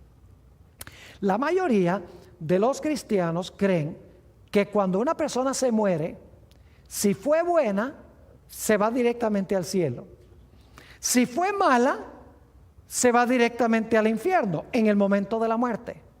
Pero cuando ellos entraron al lugar santísimo y se dieron cuenta que en 1844 Jesús estaba comenzando el juicio en el lugar santísimo, dijeron, pero un momentico, si en 1844 es que comienza el juicio para separar a los buenos de los malos, entonces los buenos no pueden haberse ido al cielo, ni los malos pueden haberse ido al infierno cuando se murieron. Porque si se fueron al cielo o al infierno cuando se murieron, ¿para qué Dios convoca un juicio para separar a los buenos de los malos? Si cuando se murieron ya fueron separados. Es decir, descubrieron que los muertos nada saben entrando al lugar santísimo. Descubrieron que la ley de Dios todavía está vigente. Descubrieron que el sábado todavía es el día de reposo. ¿Sabe qué más descubrieron? En el lugar santísimo había un potecito de maná. ¿Saben que cuando Dios dio el maná a Israel, lo dio para enseñarles especialmente la importancia de una dieta sencilla, de una dieta vegetariana, de una dieta saludable? Dios le dijo, yo quiero que ustedes estén saludables, no coman esas carnes y esas comidas ricas que comían en Egipto. Ustedes ahora son mi pueblo. Y Dios les dio maná para enseñarles la reforma pro salud. En el arca del pacto, en el Antiguo Testamento, se encontraba un potecito de maná. Y por lo tanto, en el arca celestial, como dice también en Hebreos el capítulo 9, también tiene que haber un pote de maná que enseña la importancia de vivir una vida saludable en armonía con los principios de la salud de Dios. Por eso, poco después de 1844, Los pioneros de la iglesia adventista empezaron a descubrir que debían dejar de comer carne de puerco, que debían dejar de fumar, que debían dejar de beber alcohol, que debían cuidar su cuerpo porque era templo del Espíritu Santo. Lo descubrieron cuando entraron al lugar santísimo del santuario. Es decir, que varias doctrinas cruciales de la iglesia adventista se formularon como resultado de los pioneros entrar al lugar santísimo del santuario. La ley, el sábado, el estado de los muertos, el juicio, la importancia de los principios de la salud, todo se descubrió como consecuencia de entrar al lugar santísimo del santuario. Pero la mayoría de los cristianos quedaron ¿dónde? La mayoría de los cristianos, como hemos leído, quedaron en el lugar santo y no siguieron a Jesús al lugar santísimo. Por eso siguieron enseñando que la ley fue clavada en la cruz. Por eso siguieron enseñando que el domingo es el día de reposo. Por eso siguieron enseñando que los muertos no están muertos. Por eso siguieron enseñando que no importa lo que te comas, con tal que glorifiques a Dios está bien. Por eso rechazaron la idea de que el juicio comenzó en 1844, porque rehusaron seguir a Jesús. Y mis queridos hermanos, el cristianismo en general se convirtió en lo que la Biblia llama Babilonia o la sinagoga de Satanás. Quiero leerles otra visión que tuvo Elena White. Muy interesante, esto se encuentra también en el libro Primeros Escritos. Y voy a leer esta cita porque es supremamente interesante. Dice lo siguiente, lo tuvo en 1849. El sábado 24 de marzo de 1849, tuvimos con los hermanos de Topsham, Maine, una reunión muy agradable e interesante. El Espíritu Santo fue derramado sobre nosotros y fui arrebatada en espíritu a la ciudad del Dios viviente, es decir, ella entró en visión. Luego se me mostró que los mandamientos de Dios y el testimonio de Jesucristo acerca de la puerta cerrada no pueden separarse. Y que el tiempo escuchen esto, y que el tiempo en que los mandamientos de Dios habían de resplandecer en toda su importancia, y cuando el pueblo de Dios había de ser probado acerca de la verdad del sábado, era cuando se abriese la puerta en el lugar santísimo del santuario celestial, donde está el arca que contiene los 10 mandamientos. Esta puerta, ahora escuchen bien, no se abrió hasta que hubo terminado la mediación de Jesús en el lugar santo del santuario en 1844. Entonces Jesús se levantó, cerró la puerta del lugar santo, abrió la que lleva al lugar santísimo y pasó detrás del segundo velo, donde está ahora al lado del arca y a donde llega la fe de Israel. Ahora escuchen bien, vi que Jesús había cerrado la puerta del lugar santo y nadie podía abrirla, y que había abierto la puerta que da acceso al lugar santísimo y nadie puede cerrarla. Entonces, ¿cuál es la puerta que el Señor Jesucristo cerró? La puerta del lugar ¿qué? Santo, donde estuvo desde Apocalipsis 4, 1 al 3. ¿Cuál fue la puerta entonces que abrió? Abrió la puerta al lugar santísimo del santuario. Nuevamente dice, vi que Jesús había cerrado la puerta del lugar santo y nadie podía abrirla, y que había abierto la puerta que da acceso al lugar santísimo y nadie puede cerrarla. Y que ahora escuchen esto, y que desde que Jesús abrió la puerta que da al lugar santísimo, que contiene el arca, los mandamientos de Dios han estado brillando hacia los hijos de Dios, y estos son probados acerca de la cuestión del sábado. Es decir, el sábado llega a ser una prueba en 1844, cuando entran al lugar santísimo, ven el arca del pacto. Sigue diciendo, vi que la prueba actual acerca del sábado no podía producirse antes que terminase la mediación de Cristo en el lugar santo, y Él hubiese pasado al interior del segundo velo.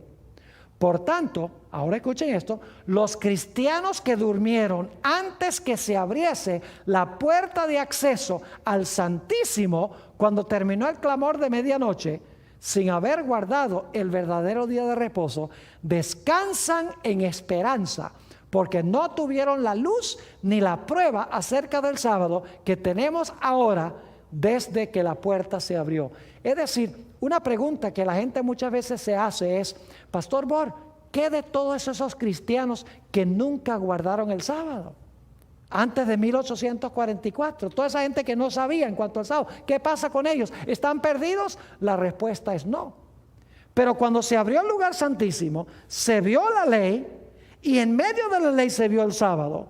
Y la gente rechazó ese mensaje. Entonces el sábado llegó a ser una prueba para demostrar si de verdad seguían a Jesús o si seguían a Jesús solamente de nombre y no en realidad. En la página 43 de Primeros Escritos, Elena White dice algo muy interesante.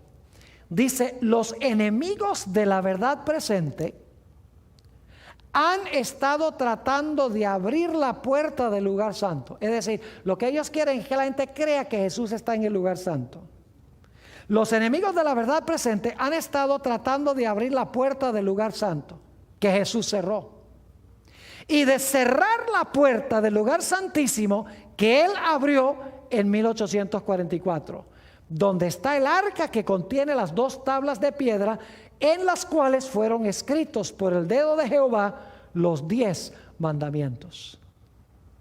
Saben que hay muchas personas, muchos teólogos que han salido de la iglesia adventista, y las primeras cosas que ellos atacan son la idea del juicio, que comenzó en 1844, la idea de que la ley de Dios todavía está vigente, la idea de que el sábado es el día de reposo, la idea de que hay que respetar las leyes de la salud, y también la idea de que los muertos están muertos hasta el momento de la resurrección.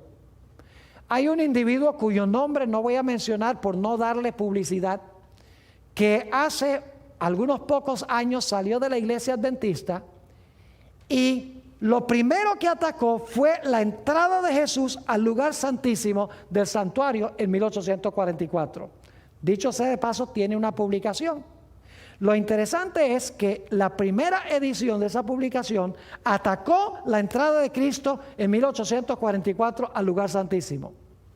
Las siguientes ediciones de su publicación atacó la ley, atacó el sábado, atacó el estado de los muertos, atacó las normas de la salud, atacó el espíritu de profecía. ¿Por qué razón? Porque cuando usted sale del lugar santísimo, cierra la puerta del lugar santísimo, usted pierde de vista las verdades distintivas y especiales para este tiempo, que son las verdades que hoy en día está rechazando el mundo cristiano. Piénsenlo bien, ¿cuáles son las doctrinas que rechaza el mundo cristiano que tiene la iglesia adventista del séptimo día? La ley, el sábado, el estado de los muertos, la reforma pro salud, la idea de que el juicio comenzó en 1844 y también el espíritu de profecía como un don especial de Dios a su iglesia. Como rehúsan entrar al lugar santísimo, rechazan las verdades que se encuentran centradas en el lugar santísimo y se tornan lo que la iglesia de Filadelfia llama la sinagoga de Satanás, se tornan lo que la Biblia llama Babilonia. Quiero leerles otra cita que encontramos también en Primeros Escritos, página 255, donde dice Elena G. de White esto: se me mostró que el residuo o el remanente siguió por fe a Jesús en el lugar santísimo, y al contemplar el arca y el propiciatorio fue cautivado por su resplandor. Jesús levantó entonces, ahora escuchen esto bien, levantó la tapa del arca y he aquí que se vieron las tablas de piedra con los 10 mandamientos grabados en ellas. El residuo leyó aquellos vívidos oráculos, pero retrocedió tembloroso al ver que el cuarto mandamiento estaba rodeado de una aureola de gloria y brillaba en él una luz mucho más viva que en los otros 9. Ningún indicio encontró allí el pueblo de Dios de que el descanso sabático se hubiese abolido o trasladado al primer día de la semana. El mandamiento está escrito tal como lo dictó la voz de Dios en solemne e imponente majestad sobre el monte, entre el fulgor de los relámpagos y el estampido de los truenos. Era el mismo mandamiento que con su propio dedo escribió en tablas de piedra. 6 días trabajarás y harás toda tu obra, mas el séptimo día es reposo para Jehová tu Dios. Los fieles, dice ella, se admiraron de la solicitud con que estaban cuidados los 10 mandamientos, puestos junto a Jehová, cubiertos y protegidos por su santidad. Vieron que habían estado pisoteando el cuarto mandamiento del decálogo, observando un día transmitido por los paganos y papistas en vez del día santificado por Jehová. Se humillaron ante Dios y lamentaron sus pasadas transgresiones. Eso describe lo que sucedió en 1844 con los que entraron con Jesús al lugar santísimo. De repente descubrieron todas las doctrinas distintivas y especiales de la Iglesia Adventista del Séptimo Día. Pero el mundo cristiano rehusó entrar. Profesa seguir a Cristo, profesa hacer lo que dice Jesús, pero alberga una serie de doctrinas que son contradictorias a las enseñanzas de Jesús, a las enseñanzas de la Biblia, y por eso la Biblia los llama la sinagoga de Satanás y los llama Babilonia. En una visión muy interesante de Elena White, Primeros Escritos, esta es una visión un poco larga, así que solamente voy a leer algunas porciones de esta cita. Página 258 a la página 261 de Primeros Escritos, la sierva de Dios dice esto, y quiero que noten el paralelismo con lo que sucedió en el día del Pentecostés y lo que sucedió en 1844. Dice lo siguiente: se me recordó la proclamación del primer advenimiento de Cristo. Juan fue enviado en el espíritu y el poder de Elías a fin de que preparase el camino para Jesús. Ustedes saben que Juan el Bautista fue llamado para preparar el camino para la primera venida de Jesús. Ahora escuchen bien. Los que rechazaron el testimonio de Juan no recibieron el beneficio de las enseñanzas de Jesús. Es decir, los que rechazaron el mensaje de Juan cuando Jesús enseñó, también rechazaron a Jesús. Sigue diciendo, su oposición al mensaje que había predicho la venida de él, los colocó donde no les era fácil recibir las evidencias más categóricas de que era el Mesías. Satanás indujo a aquellos que habían rechazado el mensaje de Juan a que fuesen aún más lejos, a saber, que rechazasen y crucificasen a Cristo. ¿Ven? Rechazaron el mensaje de Juan, por lo tanto no estaban preparados para recibir el mensaje de Jesús. Pero hay más. Dice, al obrar así, se situaron donde no pudieron recibir la bendición del Pentecostés, que les habría enseñado el camino al santuario celestial. 3 pasos. Rechazaron el mensaje de Juan, por lo tanto rechazaron el mensaje de Jesús, por lo tanto rechazaron lo que sucedió en el día del Pentecostés. Sigue diciendo ella, el desgarramiento del velo en el templo demostró que los sacrificios y los ritos judaicos no serían ya recibidos. Es decir, cuando el velo se rasgó, Dios estaba anunciando, se terminaron los sacrificios en Israel. Sigue diciendo, el gran sacrificio había sido ofrecido y aceptado. Y el Espíritu Santo que descendió en el día del Pentecostés dirigió la atención de los discípulos desde el santuario terrenal al celestial, donde Jesús había entrado con su propia sangre para derramar sobre sus discípulos los beneficios de su expiación, es decir, para poder derramar sobre ellos el Espíritu Santo. Fíjense entonces los pasos. Recibieron el mensaje de Juan, por lo tanto recibieron el mensaje de Jesús, por lo tanto siguieron a Jesús de la tierra al lugar santo del santuario celestial y pudieron recibir la bendición que se derramó en el día del Pentecostés. Pero ¿qué pasó con la mayoría de los judíos? Habían rechazado el mensaje de Juan, por lo tanto habían rechazado a Jesús y por lo tanto en el día del Pentecostés rechazaron el hecho de que Jesús había entrado al lugar santo del santuario. Fíjense lo que sigue diciendo la autora. Pero los judíos fueron dejados en tinieblas totales. Perdieron toda la luz que pudieran haber tenido acerca del plan de salvación y siguieron confiando en sus sacrificios y ofrendas inútiles. El santuario celestial había reemplazado el terrenal, pero ellos no tenían noción del cambio. Por lo tanto, no podían recibir los beneficios de la mediación de Cristo en el lugar santo. Y luego va a hablar de lo que pasó en 1844, que es paralelo con el mundo cristiano. Sigue diciendo, muchos miran con horror la conducta seguida por los judíos al rechazar a Cristo y crucificarlo. Y dicen, ¡ay, qué horrible que crucificaron a Cristo! Y cuando leen la historia del trato vergonzoso que recibió, piensan que le aman y que no le habrían negado como le negó Pedro, ni le habrían crucificado como lo hicieron los judíos.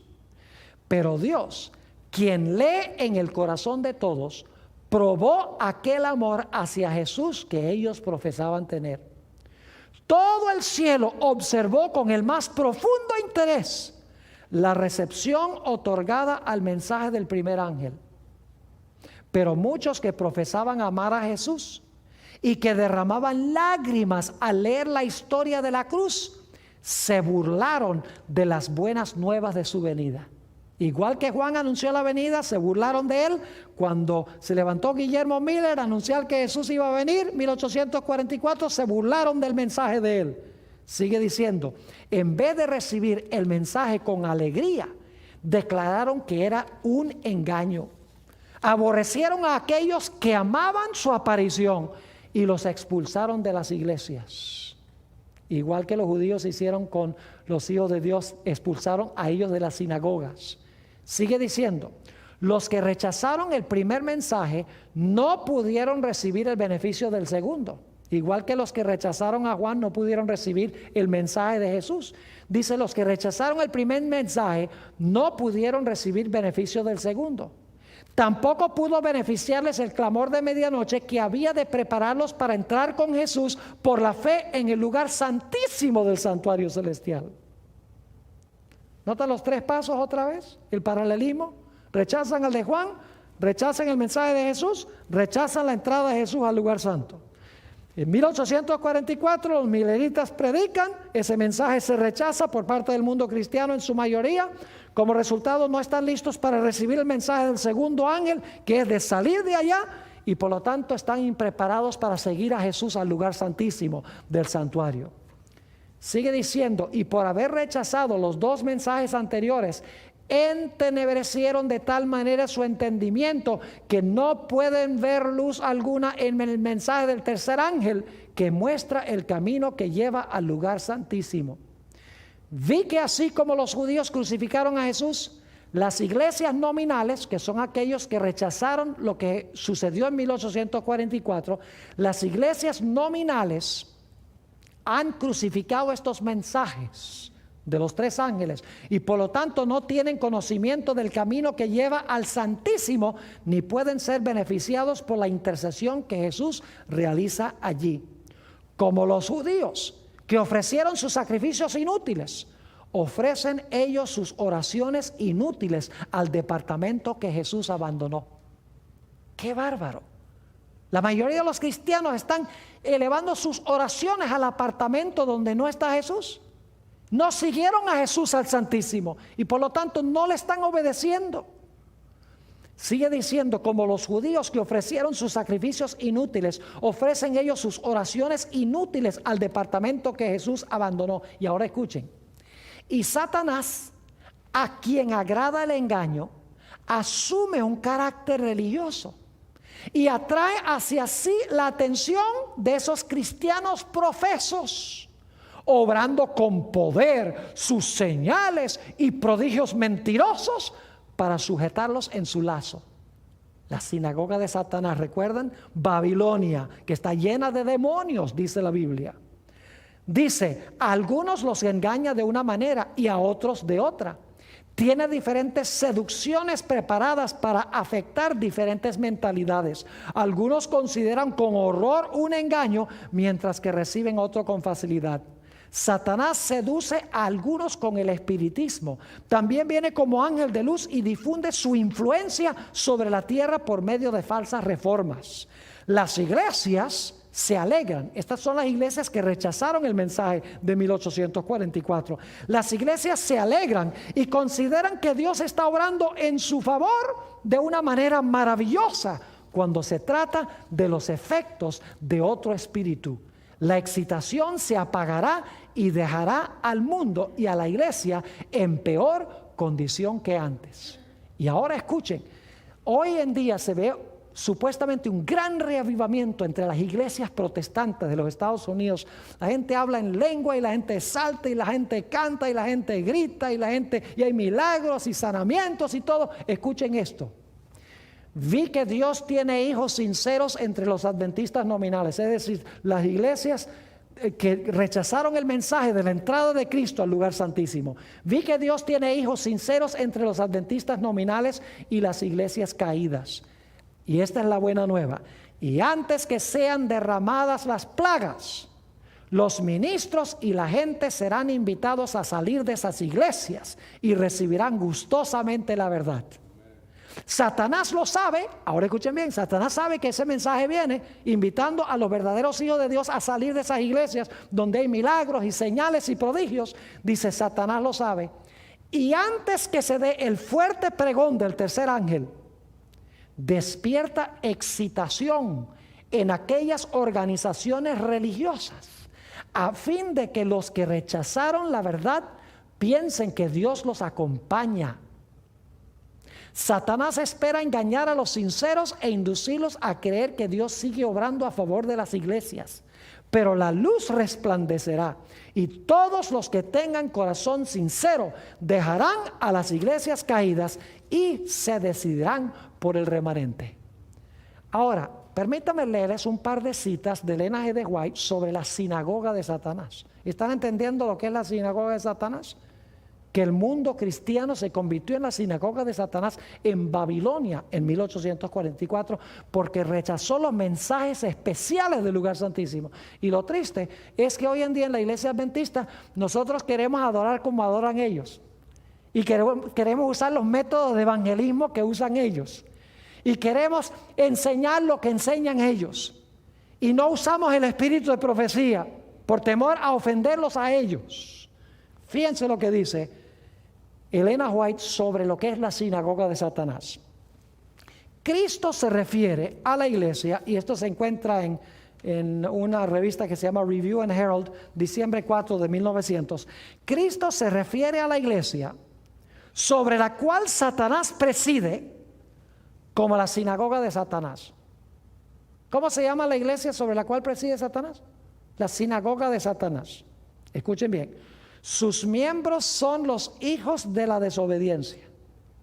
Son aquellos que escogen pecar, quienes se esfuerzan por anular la ley de Dios. Si hubieran entrado al lugar santísimo, ¿tratarían de anular la ley de Dios? No, porque en el lugar santísimo ¿qué se encuentra? El arca y la ley. Así que no iban a deshacerse de ella. Son aquellos que escogen pecar, quienes se esfuerzan por anular la ley de Dios. La obra de Satanás consiste en entremezclar el mal con el bien y quitar así la distinción entre el bien y el mal. Cristo desea tener una iglesia que se esfuerza por separar el mal del bien, cuyos miembros a sabiendas no toleren el actuar mal, sino que expulsen el mal del corazón y de la vida. En otra cita, Testimonios para los Ministros, la página 12, añade algunas ideas a lo que acabo de leer. Satanás tiene una gran confederación, su iglesia. Cristo la llama la sinagoga de Satanás, porque sus miembros son los hijos del pecado. Los miembros de la iglesia de Satanás han estado constantemente trabajando para echar a un lado la ley divina y confundir la distinción entre el bien y el mal. Satanás está trabajando con gran poder en los hijos de la desobediencia y por medio de ellos para exaltar la traición y la apostasía como verdad y lealtad. Y en este tiempo el poder de la inspiración satánica se mueve en instrumentos vivientes para llevar a cabo la gran rebelión que comenzó en el cielo contra Dios.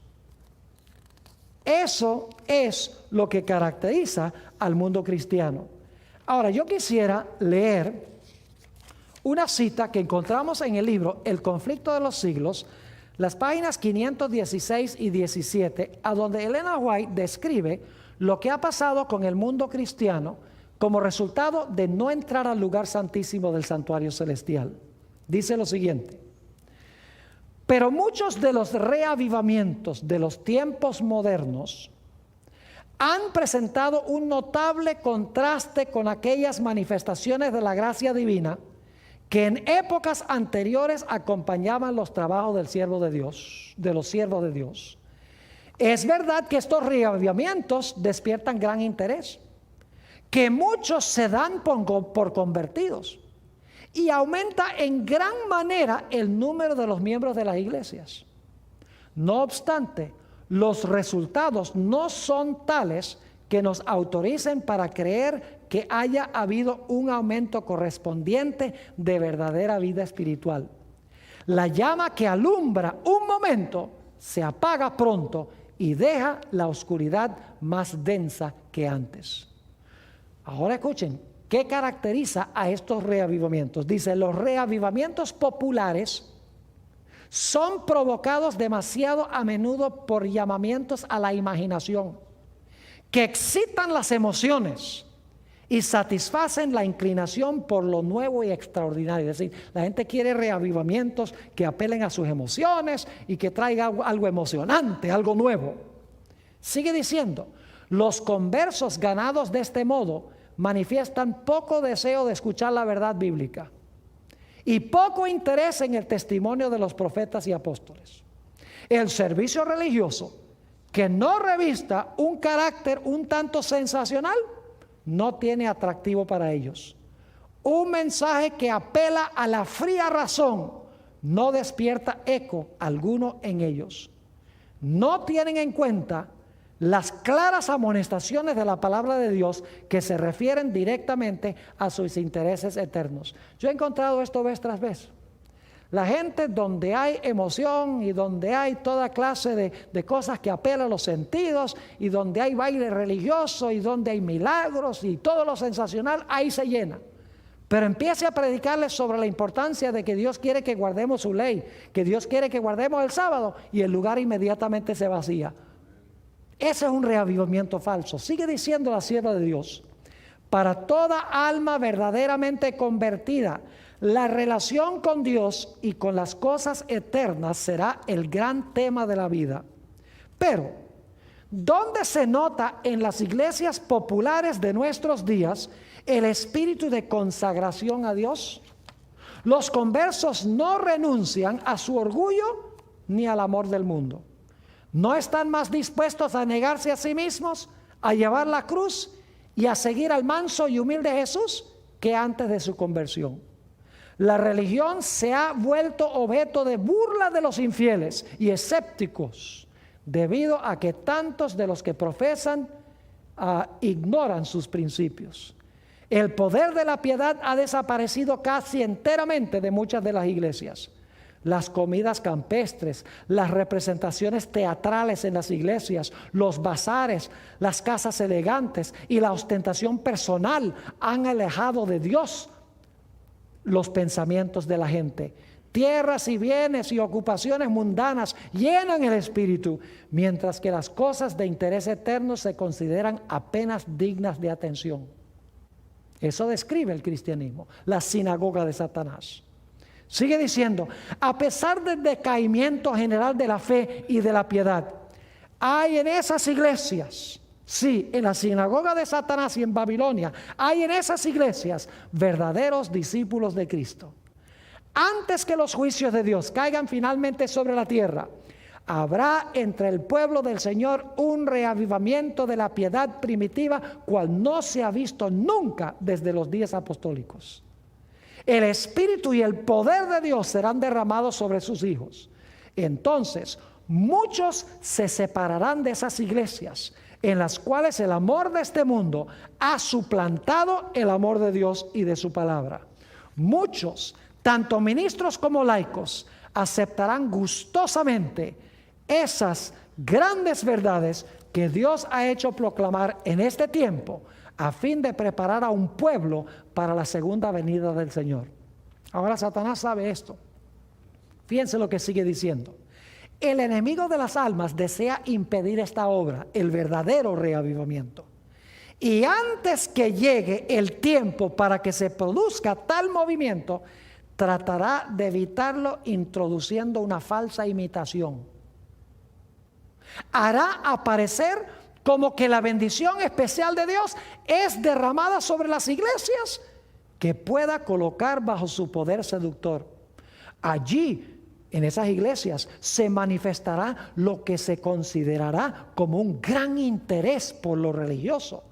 Multitudes se alegrarán de que Dios esté obrando maravillosamente en su favor, cuando en realidad la obra provendrá de otro espíritu. Bajo un disfraz religioso, Satanás tratará de extender su influencia sobre el mundo cristiano. ¡Qué barbaridad! Está ampliando lo que encontramos en el mensaje a la iglesia de Filadelfia y lo que se encuentra en los mensajes de los 3 ángeles de Apocalipsis, el capítulo 14. Ahora, ¿recuerdan ustedes ese capítulo de Primeros Escritos donde Elena White describió cómo el Padre entró y se sentó y luego Jesús en un carro de llamas fue traído donde estaba el Padre, se abrió la puerta al lugar santísimo y ahí empezó el Señor Jesucristo su obra? Pues saben ustedes que ese capítulo tiene solamente 1 página y media en el libro Primeros Escritos. Ese libro, Primeros Escritos, fue escrito muy temprano en el ministerio de Elena G. de White. Más adelante ella lo amplió en el libro El Conflicto de los Siglos. Lo interesante es que en El Conflicto de los Siglos, esa página y media de Primeros Escritos, ella amplía desde la página 461 del Conflicto de los Siglos hasta la página 618. Es decir, más de 100 páginas. Ella amplía lo que se encuentra en esa página y media. ¿Y saben lo que es interesante?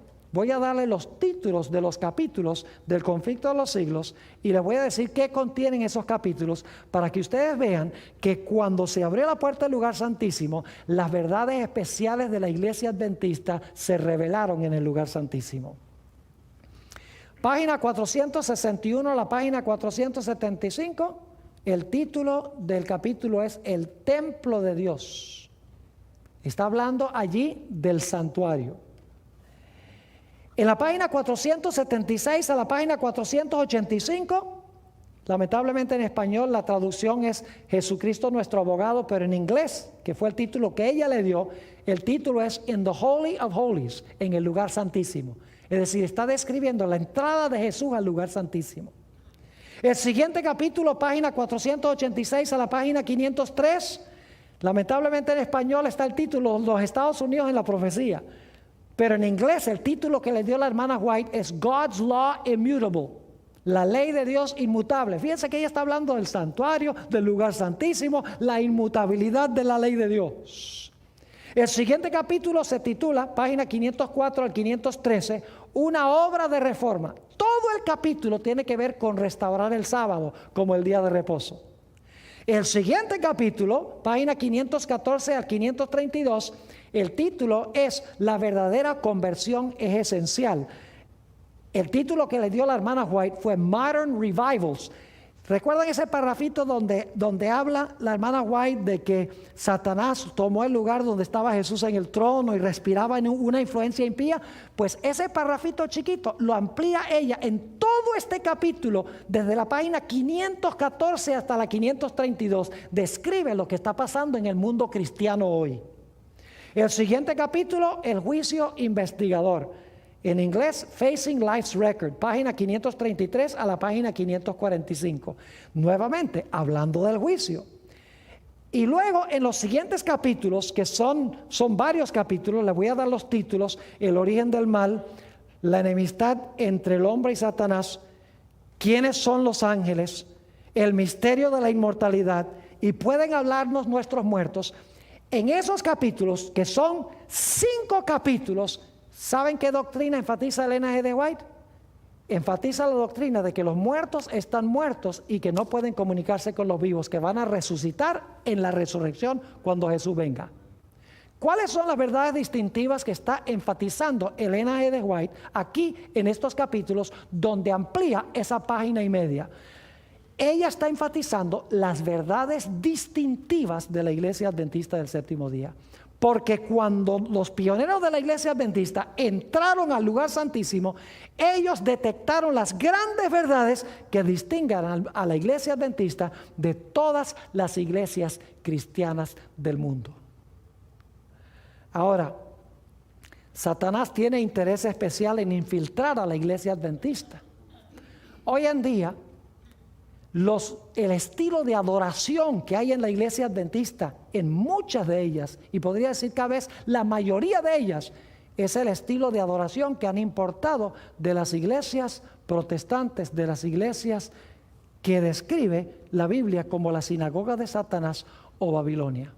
La pregunta clave es: ¿por qué estamos tratando de introducir esta metodología de adoración a la iglesia adventista de esas iglesias, cuando nosotros como iglesia tenemos un mensaje tan poderoso que necesita el mundo? Un mensaje sobre el hecho de que el juicio está transpirando y nuestra vida debe estar puesta en armonía con la ley de Dios. Un mensaje de que la ley de Dios está vigente. Un mensaje de que no podemos pisotear el sábado, de que debemos guardar el sábado como día de reposo. Un mensaje de que los muertos no saben nada, que cierre las puertas de la iglesia al espiritismo. Un mensaje de que nuestro cuerpo es templo del Espíritu Santo, debemos cuidarlo practicando las normas de la salud. Un mensaje especial del espíritu de profecía, el don de profecía que Dios ha dado a la iglesia adventista para exaltar estas grandes enseñanzas de la santa palabra de Dios. Hoy en día prácticamente no se escucha ni el nombre de Elena G. de White en la iglesia. No se escuchan las verdades distintivas de la iglesia adventista. La razón es que nosotros, en vez de invitar a los que están en el lugar santo que entren al lugar santísimo, nosotros estamos queriendo cerrar la puerta del lugar santísimo y otra vez meternos al lugar santo del santuario. Es decir, en vez de testificarle a la sinagoga de Satanás, a Babilonia, queremos convertirnos nosotros precisamente en eso. Mi oración, mis hermanos y hermanas, es que nosotros nuevamente exaltemos el mensaje de verdad presente para este tiempo y no dejemos que Satanás distraiga al pueblo remanente de Dios.